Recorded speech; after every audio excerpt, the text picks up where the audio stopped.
আপনাদেরকে তো আগেই জানিয়ে দিয়েছি যে প্রায় 2 বছর পর আবারও বাংলা ধারাবাহিকে ফিরতে চলেছেন অভিনেত্রী সোলাঙ্কি রায়। স্টার জলসায় আসতে চলেছে তার নতুন ধারাবাহিক। এবার অভিনেত্রী সোলাঙ্কি রায় তার নতুন ধারাবাহিক নিয়ে নিজেই অনেক কিছু জানালেন। গাঁটছড়া ধারাবাহিকের পর আবারও বাংলা ধারাবাহিকে কামব্যাক করতে চলেছেন অভিনেত্রী। তার এই নতুন ধারাবাহিকটি সম্ভবত এসবিএফ প্রোডাকশনের অথবা অ্যাক্রোপলিস প্রোডাকশনের আন্ডারে আসতে চলেছে। অভিনেত্রী এই বিষয়ে জানিয়েছেন, যে চ্যানেল আমাকে এই নতুন ধারাবাহিকের অফার দিয়েছে সেই চ্যানেলের সঙ্গে আমার সম্পর্ক বরাবরই ভালো। তারা আমাকে খুব ভালো ভালো চরিত্রে অভিনয় করার সুযোগ করে দিয়েছে। আমার কাছে এই চ্যানেল থেকে নতুন ধারাবাহিকের অফার এসছে, তবে এখনও অবধি কোনো কিছু ফাইনাল করিনি।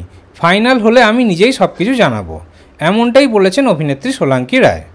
দর্শকরা তো খুবই খুশি যে অভিনেত্রী সোলাঙ্কি রায় আবারও স্টার জলসার নতুন ধারাবাহিকে ফিরছেন। তবে তার বিপরীতে প্রধান নায়কের ভূমিকায় কে অভিনয় করবেন? অধিকাংশ দর্শকরাই চাইছে যে সোলাঙ্কি রায়ের নতুন ধারাবাহিকে তার বিপরীতে প্রধান নায়কের ভূমিকায় যেন অভিনেতা বিক্রমকে নেওয়া হয়। তবে এই মুহূর্তে অভিনেতা বিক্রম হয়তো বাংলা ধারাবাহিকে ফিরবেন না। এছাড়াও বেশ কয়েকজন অভিনেতার নাম উঠে আসছে। অভিনেতা ওম সাহানি, অভিনেতা রোহান ভট্টাচার্য এবং অভিনেতা সৌরভ চক্রবর্তীর নাম উঠে আসছে।